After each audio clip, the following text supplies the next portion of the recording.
Tentunya kita harap bahwa perkembangan dari kasus ini tidak berhenti sampai di sini saja. Semoga kemudian juga bisa membuka tabir yang lainnya siapa saja yang terlibat. Sejauh ini sudah ada satu nama lagi dengan inisial R yang diduga membantu Ibunda Ronald Tanur yaitu Meriska Wijaya dan juga kuasa hukumnya Lisa Rahmat untuk bisa memilih, untuk bisa mengatur 3 hakim yang mengadili kasus Ronald Tanur dan juga akhirnya memberikan vonis bebas. Kita akan perdalam mengenai hal ini termasuk juga bagaimana tim internal bentukan dari MA untuk menelusuri hal ini dan juga bisa menguak kasus-kasus apa saja kemudian yang dimaklari oleh Zaro Frikar. Kita sudah bersama dengan para narasumber, sudah hadir di samping saya ada Mas Heri Firmansyah yang merupakan pengamat hukum pidana Universitas Tarumanegara. Assalamualaikum warahmatullahi wabarakatuh. Malam Mas Heri. Waalaikumsalam warahmatullahi wabarakatuh. Selamat malam Mbak Putri. Baik, ada juga para narasumber lainnya yang akan memberikan pandangannya dan juga sudah hadir melalui daring. Yang pertama ada Profesor Hipnu Nugroho selaku pakar hukum pidana Universitas Jenderal Sudirman. Assalamualaikum warahmatullahi wabarakatuh. Selamat malam Prof. Hipnu. Waalaikumsalam, selamat malam Mbak. Baik, juga sudah bergabung dengan kita akan memberikan pandangannya selaku komisioner Komisi Yudisial. Assalamualaikum warahmatullahi wabarakatuh. Selamat malam Pak Joko Sasmito. Waalaikumsalam Mbak Putri. Baik. Selamat malam. Selamat malam. Mahkamah Agung juga akan memberikan pernyataannya dalam kasus ini. Bagaimana pandangannya? Pak Yanto selaku Humas Mahkamah Agung juga sudah bergabung dengan kita. Selamat malam. Assalamualaikum warahmatullahi wabarakatuh. Pak Yanto selaku juru bicara dari Mahkamah Agung. Waalaikumsalam warahmatullahi wabarakatuh Mbak. Baik, Pak Joko Sasmito mungkin bisa memberikan pandangan pertama mengenai hal ini ketika sudah ada tersangka baru yang ditangkap juga, ditahan, dan juga ini sudah semakin terbuka Pak. Apa saja masing-masing posisinya, apa saja masing-masing perannya dalam kasus suap vonis bebas Ronald Tanur, ibunda dari Ronald Tanur.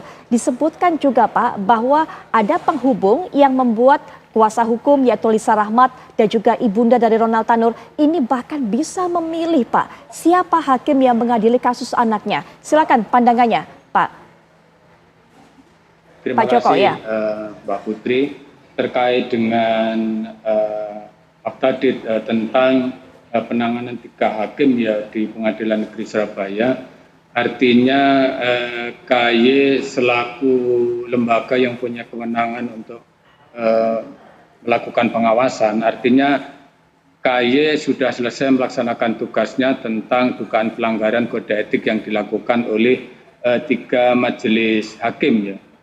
Tentang adanya temuan-temuan lain, artinya posisi Komisi Yudisial saat ini masih selalu mengikuti perkembangan yang dilakukan tentang hasil UTT yang dilakukan oleh Kejaksaan Agung.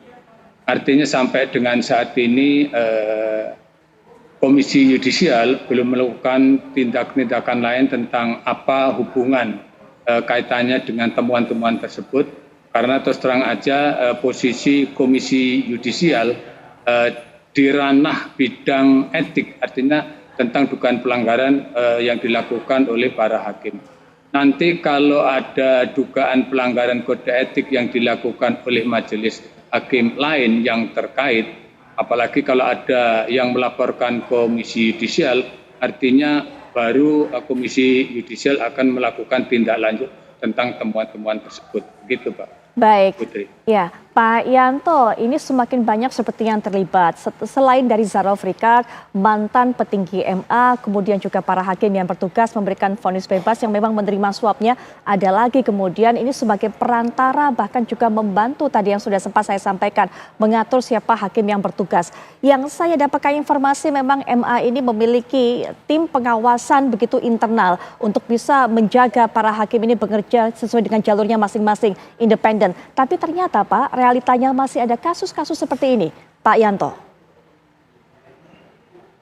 Ya, tapi tadi yang seperti yang disampaikan Prof. Joko tadi kan, bahwa sebetulnya kalau dilihat pengawasan itu Mahkamah Agung itu sudah sangat rapat sekali ya, karena selain Komisi Yudisial, juga ada Bawas, juga ada KPT yang dijadikan propos terdepan, yang diberi kewenangan juga untuk menarik hakim yang nakal ya. Kemudian juga ada pengawasan melekat itu Perma nomor 78 dan maklumat itu, di mana dalam pengawasan melekat tersebut mewajibkan pimpinan pengadilan untuk melakukan pengawasan, dan bila mana terjadi pelanggaran-pelanggaran hukum, di mana kemudian ternyata pimpinan pengadilan terbukti tidak melakukan pengawasan, maka pimpinan pengadilan akan mendapatkan sanksi oleh lembaga. Di samping itu juga sebetulnya juga ada Siwas. Siwas itu pengawasan masyarakat, ya, itu bisa melaporkan secara online itu, ya, ke Mahkamah Agung bila mana di lapangan dijumpai hakim-hakim yang nakal, tanda kutip nakal, ya, itu masyarakat langsung bisa melaporkan melalui Siwas, Mbak. Jadi kalau pengawasan sebetulnya mungkin barangkali lembaga lain itu nggak serapat Mahkamah Agung, tapi tadi kan kembali lagi ke oknumnya, toh, Mbak. Ya, kembali lagi ke oknumnya. Kalau pengawasan sudah banyak sekali, 5 itu. Pengawasan oleh Komisi Yudisial, oleh Kawas, oleh KPT, oleh melekat, oleh atasan langsung, yang terakhir adalah Siwas.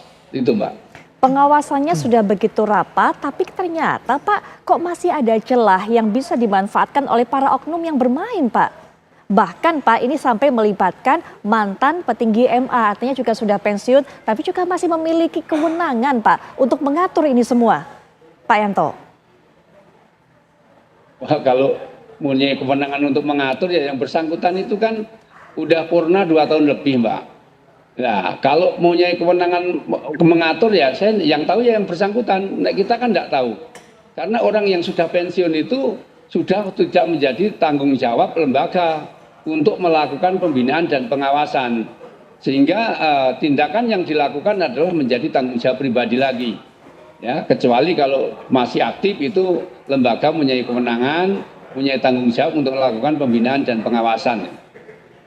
Ya, sebenarnya Pak, ketika kemudian ada laporan bahwa ada pihak dari oknum tersebut yang diminta untuk mengatur hakim, mengatur kasus seperti itu, ketika kemudian ketahuan Pak, apa tindak lanjutnya dari MA begitu? Apakah kemudian tidak memiliki efek jerah sehingga masih banyak oknum-oknum yang berupaya mencari celah dan terus bermain, Pak? Sebetulnya kalau kita lihat, coba dilihat ya, Mbak, di website Mahkamah Agung itu setiap 3 bulan sekali kalau nggak salah, ya. Dulu 3 bulan sekali. Itu selalu diumumkan itu, sanksi-sanksi oleh aparat itu. Ya, itu selalu diumumkan, baik itu yang sanksi rekomendasi Komisi Yudisial maupun Bawas, itu selalu itu, Mbak.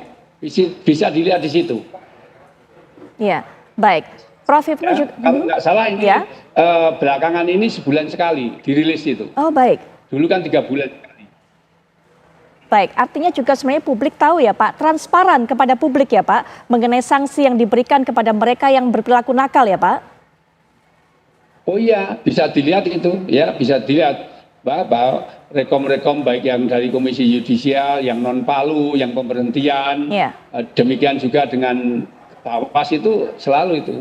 Baik, ya Prof. Hipnu, ini kan sudah banyak kemudian lembaga-lembaga yang mengawasi kinerja dari hakim, tapi masih ada kasus-kasus seperti ini ditemukan di lapangan, Prof. Hipnu. Celahnya kemudian apa kekurangannya, Prof. Hipnu? Ya, Mbak Putri, saya pernah penelitian pencegahan di tingkat pengadilan negeri dalam terkait dengan untuk menjaga integritas. Betul Pak Yanto, kita apresiasi pengawasan di dalam Mahkamah Agung. Dan bahkan Mbak Putri, kalau kita lihat ruang pengadilan, itu betul steril. Tidak ada sedikit pun orang yang masuk, apalagi berkepentingan. Ini saya kira luar biasa. Sampai saya berpikir ruang pengadilan itu kayak tidak manusiawi Pak Yanto. Masuknya lorong kanan, lorong kiri, lorong tengah dan sebagainya. Sekarang pertanyaannya, kenapa sampai seperti itu? Ternyata Mahkamah Agung juga harus melihat bagaimana asesmen integritas. Karena kalau terjadi di pengadilan agak sulit. Kalau toh pun terjadi, tampaknya kalau melihat kasus ini adalah orang yang punya akses orang dalam. Kita Pak Jaharuh kan mantan pejabat Mahkamah Agung, berarti punya akses orang dalam. Nah, akses orang dalam ini tampaknya dalam pembahasan, dalam pengawasan juga kurang steril. Dalam hubungan apa, kepentingan apa, ini harus ditanyakan sebetulnya. Kalau orang luar clear, tidak bisa. Kita penelitian pun clear harus di luar. Nah, dengan demikian dalam konteks menjaga integritas ini tampaknya memang perlu assessment Pak Yanto. Karena kalau sekaligus pengawasan-pengawasan yang terjadi, baik tadi 5, baik tadi lingkungan, baik lingkungan peradilan itu sudah luar biasa. Nggak bisa kita masuk sedikit pun, nggak bisa komunikasi. Bahkan termasuk hakim pun adalah takut kalau menghubungi walaupun sebagai rekan, sebagai sesama peneliti dan sebagainya. Tapi orang dalam, dengan demikian, kalau seperti itu kita kerucutkan sebagai bentuk kasusnya, berarti yang melakukan adalah orang-orang dalam, orang-orang yang punya kepentingan. Ini saya kira sebagai fokus ke depan Pak Yanto terhadap bagaimana pengawasan ada di peradilan. Orang luar nggak boleh, tapi orang dalam boleh. Orang dalam yang punya akses. Lah, inilah saya kira sebagai bentuk pencegahan ke depan, bagaimana mengawasi itu. Ya memang sekali berapapun ya namanya kejahatan itu terlalu ketinggalan. Kuncinya adalah sejauh mana integritas hakim yang bersangkutan. Dan saya pikir hakim-hakim yang integritas banyak Pak Yanto, 90% masih integritas. Cuman yang jadi masalah ini kan sudah kelihatan. Kecil tapi menjadikan dampak terhadap peradilan kita. Begitu Mbak. Baik, integritas dari para hakim termasuk juga oknum-oknum orang dalam yang terus bermain. Mas Heri bisa berikan pandangan, kemudian juga ada masukan tadi disampaikan oleh Prof. Hipnu. Nanti Pak Yanto silakan diberikan pandangan, kemudian juga Pak Joko bagaimana melihatnya selaku Komisi Yudisial. Tapi setelah jeda berikut ini, apakah Indonesia Malam akan segera kembali?